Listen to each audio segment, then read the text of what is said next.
dear students, ladies and gentlemen, today we will continue from where we left off in the last session when we were discussing cultures.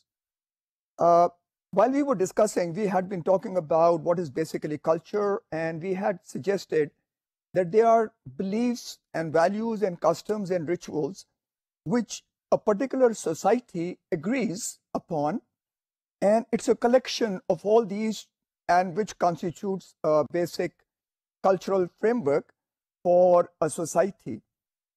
The point that we need to remember while we are doing all this studies and trying to understand cultures and behaviors is what is the benefit in this for a marketer. You see, the problem basically we have been suggesting in the previous lessons that marketing is basically a form of communication that the person who is going to produce or market a product must have with his consumer. So this process of communication is what is critical in the whole setup. We also understand, we have discussed it, that needs are the ones that we try and target onto. Then we want to produce products which are wanted by the target market. But then we have to see what are the influences that occur on the decision-making process of a consumer. And obviously, a marketer is interested not in enforcing somebody to buy a product, but he has or she has to know how to influence this decision-making process. So the idea is, if we can understand the decision-making process, also what are the factors that influence the various points on this decision-making process, we will be in a better position to convince the consumer that they should try and buy the product that we are offering. In this situation, like we had been discussing the strategic marketing framework, which is basically the STP frame, where you have segmentation, you have targeting or choosing a target market, and then you are positioning yourself in comparison to the competitor's product. And while doing that, in the positioning system, the most important thing is how would you communicate your position to the consumer, and that is where all these factors that influence a consumer behavior come into play. And we must keep in mind the issue that we are looking at. The issue is that the marketer or the sender of the message sends the message. This message is received by the consumer, and at this point of time, we call it the black box, which is the mind of the consumer.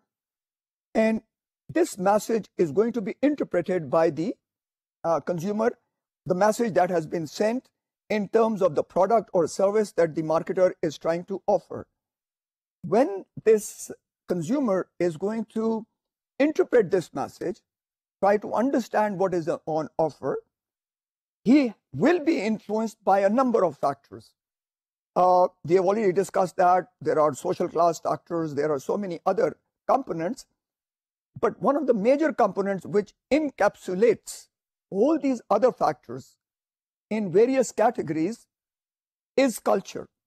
And if you recall, as we will go along in the next lecture or in the next sessions, when we talk about subcultures, then the definition of subculture is what I am suggesting at this point of time.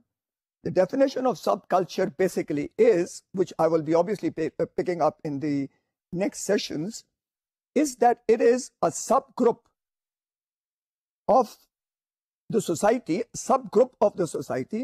which has similar values, similar beliefs, and similar customs within the overriding culture or overriding beliefs, value systems, and customs of a society. So it's a subgroup of a society, which obviously means that this subgroup has distinctive characteristics in terms of customs, values, and customs, but they normally tend to agree the generalized cultural systems which exist in the society as a whole. So when we look at the society as a whole, we see these groups.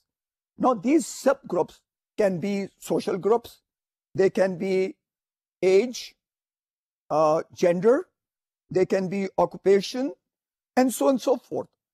religion. So all these subgroups, though they exist within a larger holistic societal frame, but they also exhibit their own cultural behaviors, which therefore suggest that they have certain customs and certain norms and certain values and beliefs, which distinguishes them from other such subcultures within an overall societal system. And that is why we have to be, as marketers, have to be very careful in trying to estimate what would be those influences within an overall paradigm of a societal culture. Now, therefore, we need to keep remembering that the issue that marketers face is basically how this communication will be interpreted. Because in the final analysis, if the message is wrongly interpreted, the objective of the message, which basically is to influence the consumer, will fail. And if a failed message goes through, the objective will never be met, and obviously it has subsequent impacts on the profitability and sales of the company. So we as marketers need to recognize that marketers must try and understand the cultures within which they operate. And because they have to take cognizance of the fact that certain things will be having an impact. For example, one of the impact frameworks of a culture is the use of symbols, as is the use of language. Now, use of symbol and use of language, if the marketer is not clear as to how these will be interpreted, we will tend to have a problem. This is not only related to the country as a whole, but since this is becoming a globalized world, we have to be very sensitive to the issues of culture within the world and global context.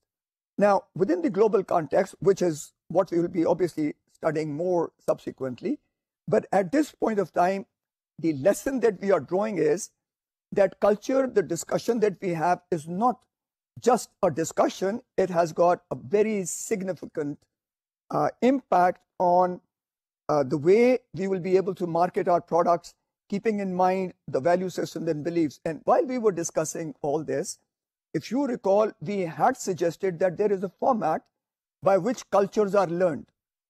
And the marketers tend to, or should, keep these points in mind if they want to bring change or if they want to observe change. Obviously, cultures are dynamic in nature. They are not stationary, though what we said was that within the cultural system, there are 3 or 4 components like the values and the beliefs, customs and the rituals. And we had said that values are also beliefs, but the difference between the two is that values are generalized and long-term.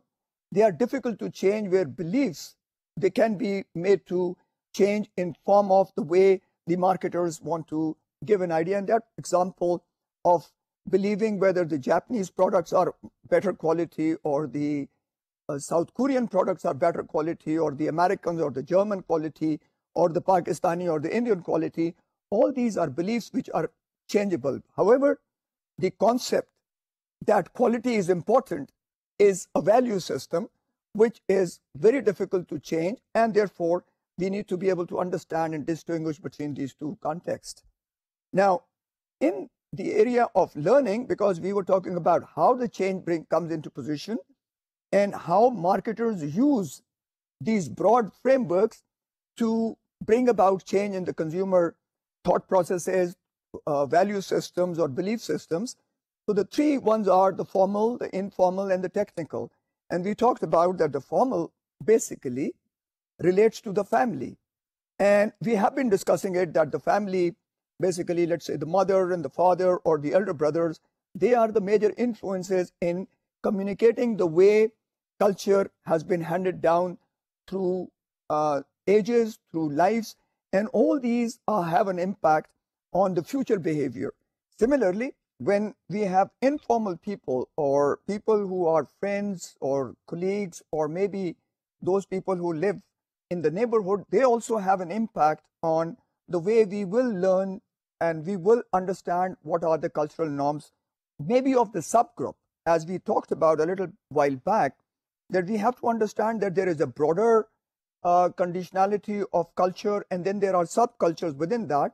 And one of the subcultures is also the social or the family or the neighbors, whoever live within a particular area and have common value systems. The most important and significant is also the one we call technical, which basically comes from the school system. If you recall, if you go to the schools in the beginning, the schools have an assembly where most probably the national anthem is played and guidelines are given by the principals and the teachers of how the day-to-day things would be maintained. And therefore, and then the rules and policies which are enforced in these institutions, particularly the colleges, the school systems, the universities, all are targeted towards creating a particular cultural frame. And this, again, this culture is the way we try and hand over what we received from the previous ages or previous groups that we have. Now, this method of sending or having learning take place is what creates the long-term impacts of our culture. Having discussed this, we also must understand that culture tries to satisfy particular needs. If there is no need satisfying factor within the culture, it is very difficult to believe that culture will have a say in the life of people. And when we talk about this, what we are just saying is that culture tries to guide behaviors under certain conditions. For example, a condition of marriage. How should it be handled? Culture gives us the reasons, culture gives us the guidelines. Culture is what brings us to a point. Again, to specify the same logic, what we are trying to say is that there will be a broader cultural frame, and then within that, every group will have its own norm. For example, marriage ceremony taking place in the Punjab area, maybe belonging to the Sialkot region, may be very different than how the Memons in Karachi would handle their marriage ceremonies, and so on and so forth. But the logic and the message that we are communicating is that the marketers have to be cognizant of these facts, and whatever is being brought in as change.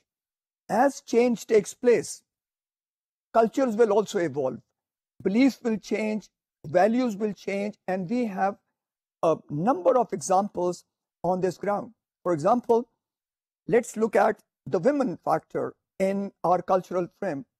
At a point of time, a woman was considered to be part of the household, and she was supposed to be only a housewife taking care of the children. But as life has moved, as we are becoming more aware of what is happening in the international systems, as we are also becoming cognizant of the fact that a very small population is not capable of generating the economic value that may be required to sustain growth in a country or in an economy. And leaving aside 51% of the population will be very difficult thing to do. So therefore, we see now professional women being incorporated in our cultural frame. There are more and more norms that are being created within the organizations where women are given more facility so that they can be effective contributors to the economy. This is a significant cultural change. However, like in the West, there was a time when professional women came into the business world. The family was affected, negatively affected in the sense because of this sudden change in cultural behaviors. There were more divorces and there were a lot of problems. However, as of 1980, 1990, the culture has shifted back towards religion and a strength of the family. Even in a country like America, what has been observed is that over a period of time, cultural norms have again changed. The strength of the Protestant work ethics have become a focal point, and because of that, the strength of the family has been regrouped at a point of time. And we normally hear this, that in the Western world there is a breakdown on the family. Yes, that was there, but over 20, 30 years, this trend has shifted again. And now again, family is becoming the core nucleus, whereas women are also professionals. And therefore, if we look at it, 36% ads, more than that, we find women as the model to sell products and even being shown as professional people. So the domain where men were predominant in terms of professional behaviors, we find change. A very good example of this cultural dynamism is that nobody could have assumed that there would be pilots who are going to be women. But now in the Air Force of Pakistan even, we find lady fighter pilots. Ladies have gone into the army. And these constant changes obviously bring about the change in the way things are going to be bought or sold, and where the marketers would like to put their product and how would they promote these products. Because as women become more professional, they will become role models to other ladies, other women, other female students, and they will tend to move toward this area. At a point of time, in our cultural society, we saw that women were more confined to the medical area, or very limited people were coming into the engineering side. But now, as the shift is taking place, that the army and the armed forces are incorporating female officers in the fighting arms, which means they are particularly becoming part of the fighting the group, which is the army, the Air Force. There will be change, and there will be a sudden change, or a change in the way people will look at these changes and incorporate them. And when these things are incorporated, behaviors will also change, value systems will change, and beliefs will change. So what is the lesson that we want to draw from here? The lesson is that marketers cannot be complacent to the fact that they have known something, the culture in which they were there. They have now brought that culture in thought before they launched the product or communicated it, and their job is done. The fact of the matter is that this is an ongoing process, and these changes are slow in coming over. I've already discussed with you before that there is a theory which suggests that cultures will converge. But there is another alternative theory which says the cultures will diverge, which means there will be a major differentials coming in terms of the cultural frameworks. We have to wait and see. But we need to understand and learn that a marketer must constantly be aware of these changes. And like I was saying, culture has a need. If the culture cannot satisfy the need, then there is no need for having culture. And one of the needs that is being satisfied is it is a guideline. It provides guideline to people for occasions, for events, for crisis situation, whatever you have. Guidelines are provided by the cultures we have. So that is where the impact comes in, and obviously the dynamism is very critical. Now we look at it, a concept that needs us to understand. We say we need to study culture. Therefore, per se, we need to know, how do we study culture? We have already discussed a number of research frameworks, but in terms of studying cultures, there are specifically two methodologies which have been used and which are being used consistently among the marketers and the people who are interested in studying culture. Now, one of these study formats is called content analysis. It's a very interesting phenomena that, since culture is long-term, therefore, at a point of time, you cannot predict how the culture will change, nor you can say what the culture was and how would it have an impact on our products or whatever we are going to offer from the marketing or the business point of view. The study of cultures through content analysis is that we look at all the material that was generated in a country or in a society or in a subgroup, which reflects the way the culture and the value systems have evolved. So if we start looking at the advertisements that were launched, let's say in 1950, and keep watching and keep collecting and keep analyzing the content of those advertisements over a period of time till to date, we will be able to see how the culture has evolved. And we will be able to predict by using the other frameworks that are brought into position as to how this culture will move into the future. Therefore, saying just that the culture evolves is not enough. We have to know how and in what direction. Like I'm saying, one of the areas of understanding how the culture is evolved is by looking at the various ads that we have. Not only that, if we start also looking at the articles that were published in magazines from a certain period of time till to date, we should be able to see the trend coming through. And therefore, as we were talking about the dynamism and studying these cultures, we should also understand that the evolution of culture is not only significant, but it also tries to help us forecast what will happen in the future. Now, as cultures go, we need to know at this point of time how things will change. For one aspect that you need to recognize is, and it's a very interesting aspect, that according to latest research, every 2 years, information is being obsoleted, which means that in a 4-year time frame, the first 2 years of knowledge have become obsolete, which also means that over a period of time, the cultures are changing a little bit faster than they used to, because contacts at those points of time were very little.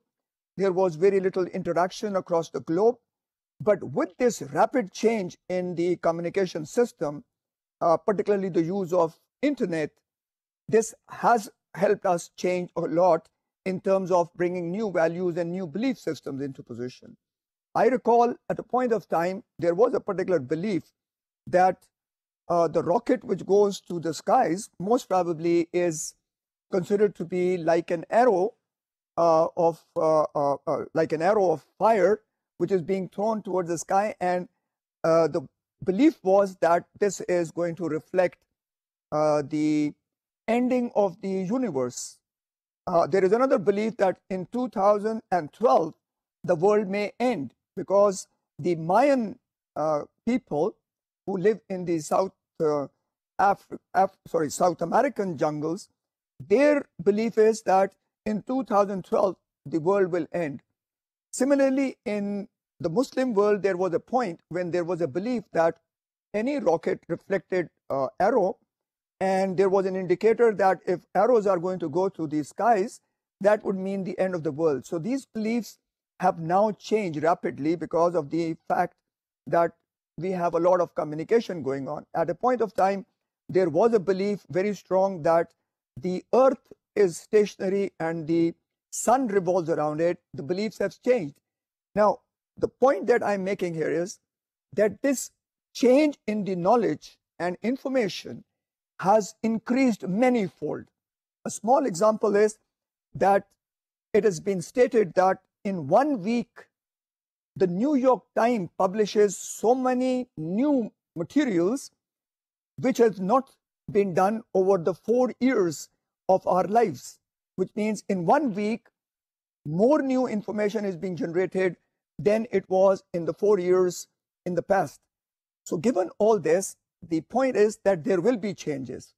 And if the change is there, the marketers need to be able to track these changes.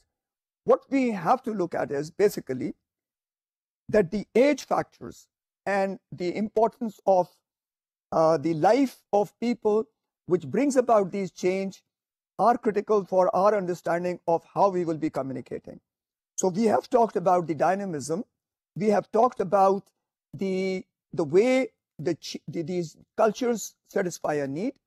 But then we also have to understand that our culture is not the only culture.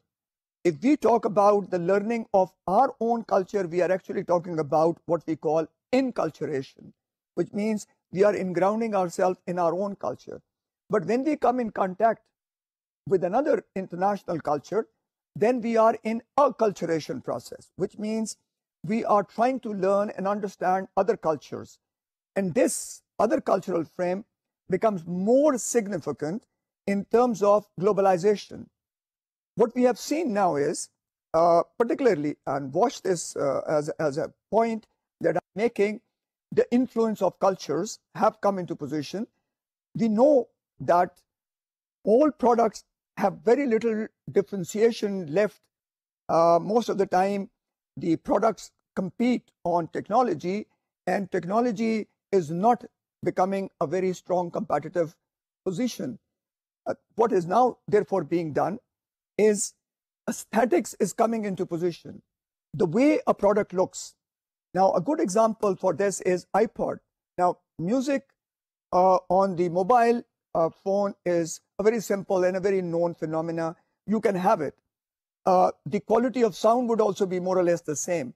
So what is now creating this differential or this the competitive advantage is basically the packaging, the way it is designed.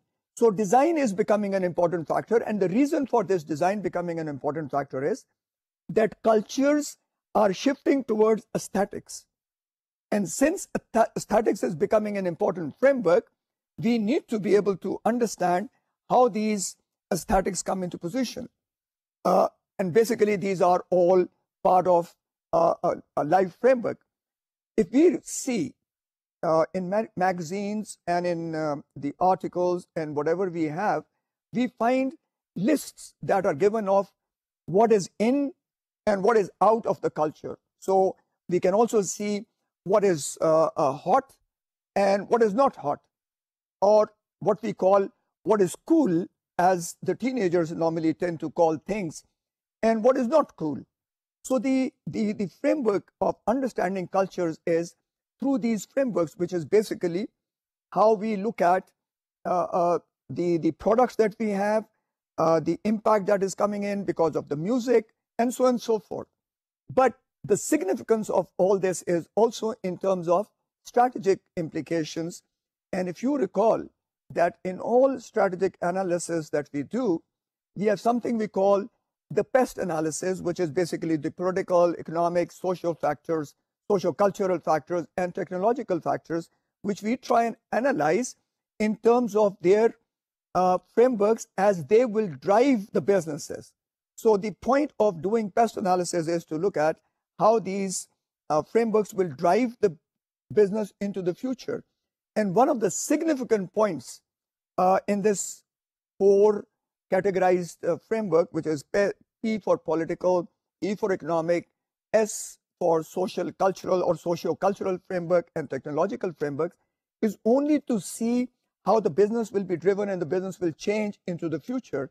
And we tend to look at trends which are long-term.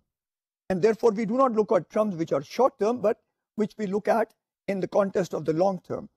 Not only this, that we in the country try and study the culturals as they are changing within our boundary concept of Pakistan, but we also look at mega trends, which are basically the cultural trends as they are coming through in the globalized framework, where we look at particularly how the global business environment is changing. And the reason is, again, very simple. When we look at culture, we should not just confine ourselves to the culture that belongs to Pakistan, but being in a globalized framework with about 60% of our GNP being agriculturally export-oriented in terms of, if we look at textile, then we have to understand the cultures where we are going to enter and see how best we can make use of those cultures and how they fit in with the way that we promote our products or our services. So the culture is not only confined to studying what is happening within a system, but we are also going to see how they have an impact or how they work in the other worlds that we have. So an understanding of cultural dynamics is an important concept. Having talked about these, let's now move on to the basic cultural values that we should look at. The idea behind this is that we study cultures from various frameworks. Like I told you, one of them was the content analysis. So we look at the contents and we see how the values have changed, but we need to be able to see what are the values which are critical and what are the values that we should watch for in terms of recognized values. But before I go into that, let me suggest the second method of measuring or trying to understand culture. The second method is what we call the field work that we do, the consumer field work or the observational field work that we undertake. What it basically means is that people or consumers are observed in their natural habitat, which means in their natural framework. For example, if we ask a person, why did you buy this carry-on bag? Or what will you do with this carry-on bag and why have you bought it? You might get a very specific answer, but watching this person buying it and how he buys it and how he will use is more significant than asking a question. So what is particularly important in the observational field work is that we try to see how people buy rather than how people will perhaps use it or will apply it in the home. So we leave the home out, but we watch the observation in the context of the purchase that is being undertaken. When I say this, we are also trying to emphasize another point, that everybody cannot do this kind of observational work. So there's field work that we do or the content analysis that is being done are done by experts.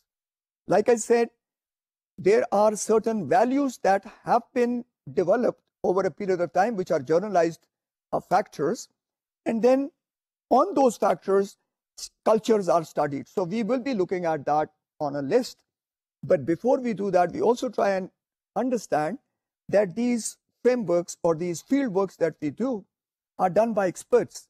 The reason basically is that this requires interpretation, and a thing or an event that is being observed can only be interpreted by people who are well aware and who have the generalized holistic knowledge surrounding the cultural areas. Only then this interpretation will be accurate. If we cannot do that, then we are susceptible to biasness. And we have already suggested that in any research context, bias is not the kind of way we go. So when we do field work, which is basically observing people in the buying behavioral issues and all interpretations that take place why a person has bought what he has bought requires very strong knowledge. So we will be looking at these lists of values and try and understand and try and also relate them within our country's context, as we will also discuss these in the context of the international business. Now, having discussed the issue of how it is studied, let's look at the values. Like I said, there is a list and all the analysis is normally done using these factors. But before we go into that, let's look at what is value. We have suggested it earlier, but we need to be very clear as to what is the context that we are looking at. Value is normally considered to be something that is generally accepted by a society. And it also has to be the one that guides other attitudes or other behaviors. If we understand this, it is only then we will be able to see the things that we are going to talk about in terms of how people tend to behave in certain conditions and how they will respond. Now, here I have a very interesting personal story that and I want you to look at and assess what kind of value system was operating when this incident takes place. Now, I was leaving my office and I had to cross a road to go to the parking lot. This road that I was crossing was under construction, had a little shingle on it, and it was about 7:30, 8 o'clock, and it was just getting dark. I was carrying my briefcase in my left hand, and as I got out of the office block and I was crossing this road, from the left, a motorcycle, pretty speed, a good speed motorcycle, came from the left side, and this road was not very bright. So this lane was not that well lit, and this motorcycle tried to brake. It was on shingle, that means there was bajri on it, and the motorcycle skidded. As it skidded, the motorcycle hit me in my legs on the briefcase, and I was thrown into under the cars. Well, there were a lot of people who run and try and get pick me up and try to pick up the person who was driving the motorcycle. And let's look at this situation.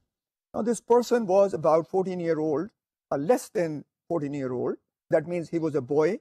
And most probably, in any other country, he would not be driving a motorcycle. So, number one, a boy was driving, a small child was actually driving a motorcycle, and he was driving on a bajri wali road, jisme the chances of slipping was very high, and then he was driving fast. When the people came over and they picked him up and everything, there was two groups of people now. And this is what is the interesting part.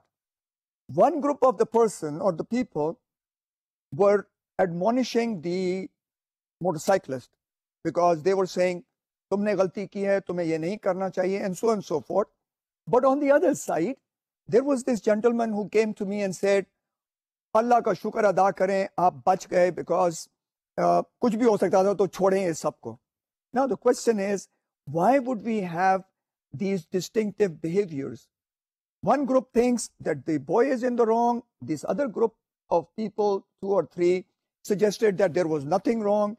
All we had to look was that there was no injury taken place, no damage took place, which per se suggests that unless and until somebody really gets killed, this is acceptable. Now, and if you look at the things around you, you will find there are a number of similar situations will continue. And people, particularly the marketers and those people who come from a different cultural setting, get confused as to why these things are so acceptable. Take another example. We have in our society, or at least in certain areas, clearly know that open milk is dangerous to health. The milk jo gawale dete hain, we more or less everybody knows that that milk is contaminated because there is no way it can be hygienic because of the containers they have, because of the way they drive across, the way it is brought in open sense. But whether you live in defense, whether you live in major high posh societies, people still buy from them. On the other side, we find the companies like Tetra Pak trying to regularly communicate this concept that packaged milk is better in hygienic qualities or in safety than these open milk. Question is, why do we have these two contrasts? Doesn't it suggest to you that a group of people who have a tendency or a culture that lives with them because they have seen their own villages where milk was being brought and it was considered to be very clean, or even in their own homes in the villages where the milk was being taken from the cows or the buffaloes, they think that it is going to be as clean as they used to do. But they forget that there is a different class of people now doing these things, but it does not sit with the whole framework where the value system is that health is important. We find this group, they cannot understand that there is a problem with open milk.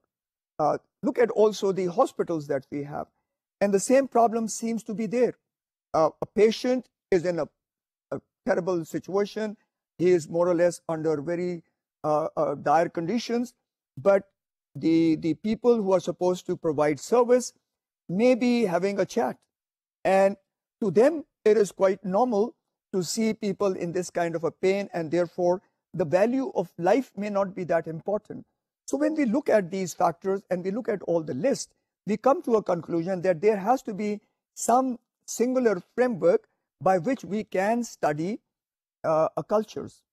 So now I will take you to those lists, and we'll go over the list one by one so we can understand, and try and link up those list conditionalities to the value systems. And the example that I've given you about the milk and the hygiene factor is critical. See, how can a marketer, keeping in mind that there is a class or culture which believes that the milk from the koalas is better, how will they be convinced? How would the value system or the belief system be changed so that they also convert to this framework? And I believe that this effort has been going for over 20 years, more than that perhaps, and we still find a major chunk of people still buying that the dangerous milk, which may have very negative health impacts, and then do not compare the cost of health as against the cost of milk. So there is this issue that we need to resolve. And I will take you through these factors one by one, and then we can relate these factors in trying to bring about the points that we would like to communicate to the consumer as marketers. Now, looking at the values that we will be taking care of, the first and the foremost that we want to look at as an example is time. How do we view time? And if you look at the marketing context of Pakistan, we will see these impacts coming through, and as compared to the international or the Western world, we will see that these impacts are totally different. And I will cite two examples here which will be illuminating to us in these frameworks. First is the case of Bill Gates. One time he was asked that if he saw a $100 lying on the floor, would he stop to pick it up? And his answer was, no, I will not. The question was, why will not? He said, time is money, and I will earn more money in those 5 seconds or 7 seconds that I will stop to pick it up than what I get in $100. Which means that in a particular society or culture, time is considered to be of value. Time is also important to us in our own country because we go by the prayer system, which is 5 times a day and at exact timings. But then look at the other aspect of our culture. I'm citing this from a country in South America, and we can relate that in certain contexts, even nations seem to have the similar impacts or similar considerations for certain values in the whole world. Now, there was this professor who went from UK to teach in South America. This is related by that professor, and he says, when I went to the class in the morning, obviously when he went, he was given an orientation, he was told where to go in the morning, so he had a class in the morning at 9 o'clock, and he was in the classroom 10 minutes before, because that is the way they look at time. He was 10 minutes before in the class, waiting for his class to come along, and he had a 3-hour class. Now, he was shocked to see that nobody was there at 9 o'clock. So after about 5 minutes after 9, people started trickling in, and according to his narrative, it was 20 minutes after 9 that the class was fully assembled. And he goes and says that, I was astonished because I thought people are not interested in my class, and therefore they are coming in a relaxed form. They just don't want to be with my class. However, as he was finishing his lecture of 3 hours, he found that after the lecture, he was surrounded by the students, and they wanted to ask every question, and they were very enthusiastic, and they were putting in a lot of effort in trying to get some knowledge out of him. But this was happening after the class, after the 3 hours of lecture had been finished. So it intrigued him on the basis of this logic of time being spent, meaning thereby that the first 20 minutes were wasted, but after the class, the people were still interested in the subject area. So his question was, why didn't they come in the morning? Now, according to the culture of that country to which the story belongs to, coming early would suggest that I have so much time on my hand. which means मैं बिल्कुल फारिग हूँ. And फारिग होना या कोई काम ना होना या there is no friend is not a good thing considered in that particular country. So what basically it means is that people would not come on time just to show that they are busy or they have friends to talk to and they are very occupied. And look at the other side of the picture, that they were interested in staying and getting knowledge, which is what is common all over the world because people tend to try and gain knowledge, but not being on time and being on time had two different connotations in two cultures. In the UK culture, it was connotated that time is money, time is value, therefore we have an asset, we should use it to the optimal level, which basically brings us to the concept of efficiency. On the other side, here is a country where if you were on time would be considered to be faragh. So that means it's a negative impact. If you look at our marriages ceremonies in Pakistan, reflects the same cultural setting, which I've just described, but in a different form. So we will try and see that people normally would not tend to come on time. Even if the time is given at 9 o'clock, even if it is late, people will still tend to come late. The question is, what is our consideration of time value? And this same time value is reflected in the way our services are provided. If you go to the shopping centers where you are waiting to check yourself out, you'll find the same approach. That means people will stand in line, people will not have a problem standing in line. The issue will be that the person who is on the counter, checkout counter, will also be not concerned about the speed with which he works or she works, so that the people can move out of the system, and therefore there will be chaos, particularly where counters and checkout counters are going to be operating. So we see that these things are critical, and since time is value, there is a considered opinion that perhaps we as a culture may not have the same sense of time and its value as it exists in the Western world. And that is why efficiency is not a strong norm in our culture. But it also has an impact on all our work conditions, all our purchase behaviors, and also suggests another point, that in this country, maybe any product that is creating efficiency or that saves time may not have as much demand as a product which is in a country where time is more significant. So we find that we will see that products are there, definitely, but if you try and promote it as being efficient or as saving time, it may not have the same connotation. So we need to watch, particularly in this area. So this was the first factor that we wanted to look at, and that was efficiency and value of time. The second one that we may like to look at is the concept of achievement and success.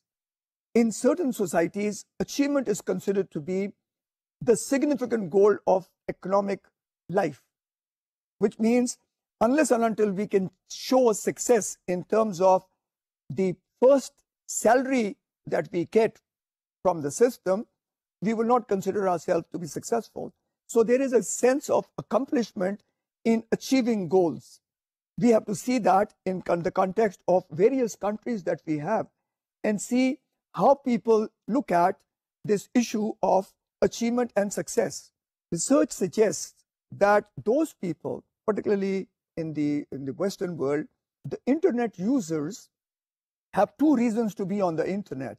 And that's very interesting.